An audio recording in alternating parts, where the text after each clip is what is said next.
About 20 miles east of Baker, I stopped to check the drug bag. The sun was hot and I felt like killing something. Anything, even a big lizard. Drill the fucker.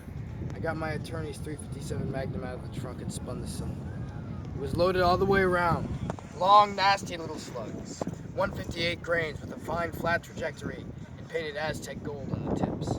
I blew the horn a few times, hoping to call up an iguana. Get the buggers moving. They were out there, I knew, in that goddamn sea of cactus, hunkered down, barely breathing, and every one of the stinking little bastards was loaded with deadly poison. 3 fast explosions knocked me off balance. 3 deafening double-action blasts from the .357 in my right hand. Jesus! Firing at nothing for no reason at all. Bad craziness.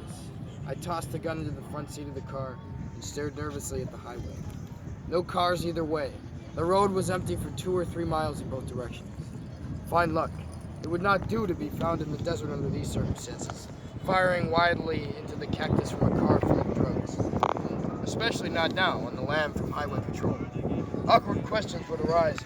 Well now, Mr. Duke, you understand, of course, that it is illegal to discharge a firearm of any kind while standing on a federal highway. What? Even in self-defense? This goddamn gun has a hair trigger, officer.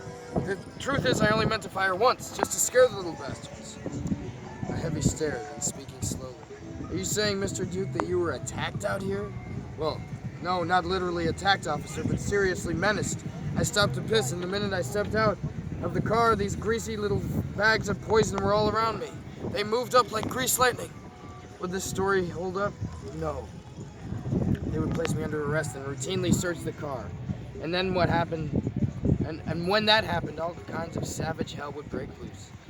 They would never believe that all these drugs were necessary to my work. That in truth, I was a professional journalist on my way to Las Vegas to cover the National District Attorney's Conference on Narcotics and Dangerous Drugs. Just samples, officer. I got this stuff off a roadman for the Neo-American Church back in Barstow. He started acting funny, so I worked him over. Would they buy this? No. They would lock me in some hellhole of a jail and beat me on the kidneys with big branches, causing me to piss blood for years to come.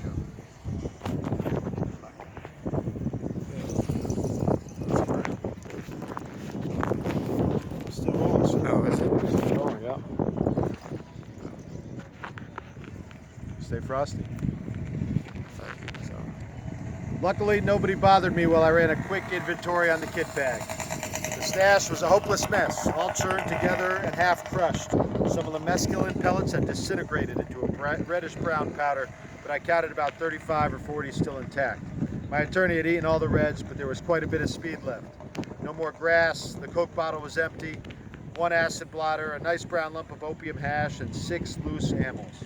Not enough for anything serious, but a careful rationing of the mescaline would probably get us through the 4-day drug conference. On the outskirts of Vegas, I stopped at a neighborhood pharmacy and bought 2 quarts of gold tequila, 2/5 of Chivas Regal, and a pint of ether. I was tempted to ask for some amyls.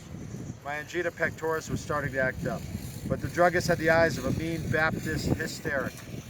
I told him I needed the ether to get the tape off my legs, but by that time he'd already rung the stuff up and bagged it. He didn't give a fuck about ether. I wondered what he would say if I asked him for $22 worth of Ramalar and a tank of nitrous oxide. Probably he would have sold it to me. Why not? Free enterprise. Give the public what it needs, especially this bad, sweaty, nervous-talking fella with tape all over his legs and this terrible cough, along with angina pectoris and these god-awful anoristic flashes every time he gets in the sun. I mean, this fellow was in bad shape, officer. How the hell was I to know he'd walk straight out to his car and start abusing those drugs?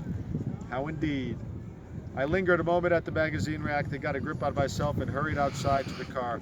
The idea of going completely crazy on laughing gas in the middle of a DA's drug conference had a definite warped appeal. But not on the first day, I thought. Save that for later. No point getting busted and committed before the conference even starts. Thompson. Thompson rides again on the sands of Venice Beach. He's always here. Dr. Gonzo. The man, the myth, the menace.